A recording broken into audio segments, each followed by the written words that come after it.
दोस्तों आइए परिचय कराते हैं आपको झीलों की नगरी, भक्ति, शक्ति, संस्कृति, शौर्य की नगरी उदयपुर में आप सभी का स्वागत एवं अभिनंदन है। आप देख रहे हैं मेरे ब्लॉग में भक्ति, शक्ति, संस्कृति एवं झीलों की नगरी सभ्यता संस्कृति मेवाड़ फेसबुक पर और यूट्यूब चैनल पर। तो दोस्तों आइए आज परिचय कराते हैं आपको उदयपुर के कुछ ऐसे पलों से जिसके बारे में आपको जानना बेहद ज़रूरी है। उदयपुर का ये नई पुलिया है और नई पुलिया इसलिए बनाई गई थी क्योंकि ये पुरानी पुलिया है। पहले पानी यहाँ एनीगेट बना हुआ था, एनीगेट से यहाँ पानी छलांग लगा के आगे जाता था और आगे जो वो है रंग सागर है, जिसका नाम रंग सागर दिया गया है क्योंकि जब महाराणा जी ने देखा कि पानी की और सीमा बन सकती है तो वो आगे वाला बनाया। उसके बाद आगे जो है महाराणा स्वरूप सिंह जी ने स्वरूप सागर बनवाया। तो अलग अलग राजा महाराजाओं ने अलग अलग नाम से पूरे झील और तालाब बनाए हैं। और इस पृष्ठभूमि को आप जानते हैं कि उस समय कितना आक्रमण होता था। शहर को सुरक्षित करने का एक ही तरीका था कि चारों तरफ पानी हो और बीच में बिल्कुल शहर हो, इससे शहर को सुरक्षित रखा जा सकता है। ये पद्धति मेवाड़ में आज से नहीं, उस समय जब हम देखते हैं कि गोइल शासन था, जब महाराणाओं का शासन था गोइल वंश का, तब भी ये पद्धतियाँ झील बनाने की शुरू हो चुकी थी और पानी की ताकत को वो सब लोग पहचान चुके थे। तो वास्तव में अच्छा लगता है जब ये पूरे झील के चारों तरफ देखें, पूरे शहर के चारों तरफ पानी है, चारों अलग अलग तालाब भी यहाँ पर मौजूद हैं। तो उदयपुर की पृष्ठभूमि को समझने के लिए, उदयपुर के शौर्य, भक्ति और शक्ति और संस्कृति के तीनों समावेश समझने के लिए देश और दुनिया यहाँ पर आती है। और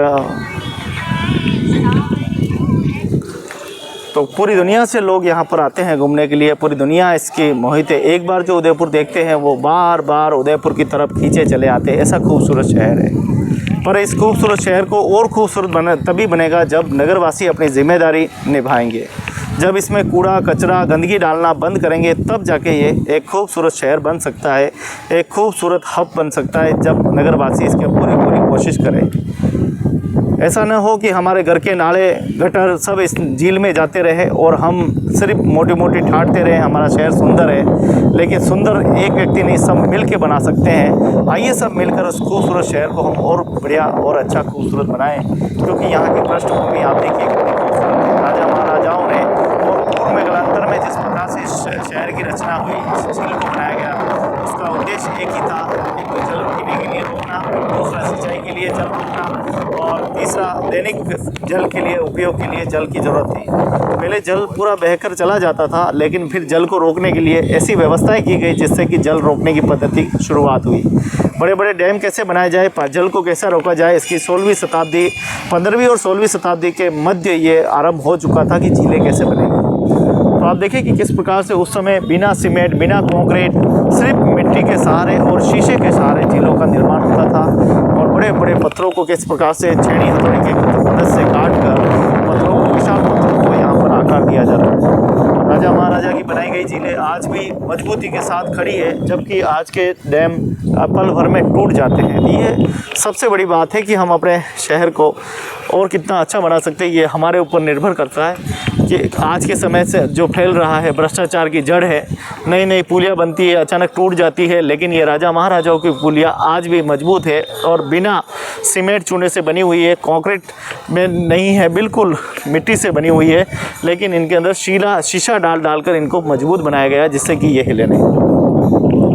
तो आप देखिए कि ये शहर में राजमहल में जाने के लिए मात्र एक पुलिया थी और वो सामने वाली पुलिया थी। उस पुलिया के सहारे ही शहर में ब्रह्मा पोल से होते हुए हम सीधे हम चांद पोल तक आ सकते थे।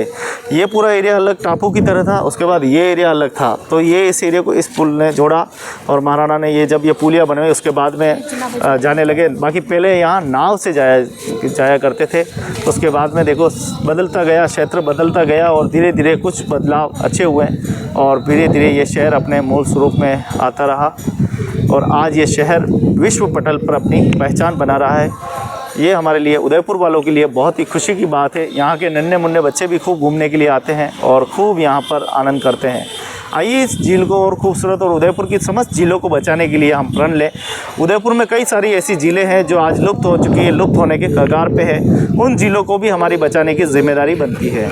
झीलों के अंदर फैल रही गंदगी, उसको भी रोकने की हमें ज़रूरत है। जागरूकता ही सबसे बड़ा हथियार है, जागरूकता ही सबसे बड़ा हमारा काम है। जागरूकता रहेगी तो ही रहेगी। जागरूकता के माध्यम से ही हम अपने आप को स्वच्छ। एक समय इसका जल हम पीते थे, इस दैनिक चर्या में हम काम में लेते थे। आज ऐसा हो गया है कि जल को हम काम में नहीं ले सकते। हज़ारों नाले आज भी झील में प्रत्यक्ष अप्रत्यक्ष रूप से इसमें आज भी गिर रहे हैं। पीछे सिसारमा लगे पूरा गांव का पानी आप देखो कहाँ जाएगा, उससे आगे नई का पानी है वो कहाँ जाएगा। क्या प्रबंध किए हैं? आगे से आगे गाँवों में होटलें बनती जा रही है, यानी वो जो गाँवों से पहले स्वच्छ पानी आता था अब कहीं न कहीं गाँव से भी गंदगी आना शुरू हो गई करीब करीब। उनको भी रोकने के लिए कोई प्रबंध करने चाहिए ताकि ये पानी को ज़्यादा से ज़्यादा स्वच्छ बनाए रखने के लिए। पहले शहरों तक गंदगी थी, अब गाँवों तक गंदगी पहुँच रही है, उसको भी रोकने की जिम्मेदारी सरकार और शासन और प्रशासन की बनती है। देखने वाली बात यह है कि शासन और प्रशासन इस बात को कितना गंभीरता के साथ लेता है। क्या हम वो उदयपुर वापस नहीं बना सकते जो हमारे 1900 सदी में था? जिस प्रकार से लोग यहाँ माताएं बहनें आज भी पुराने वीडियो में हम देखते हैं किस प्रकार से जल लेके जा रही है, गरगोड़ घाट से जल भर के ले जा रही है।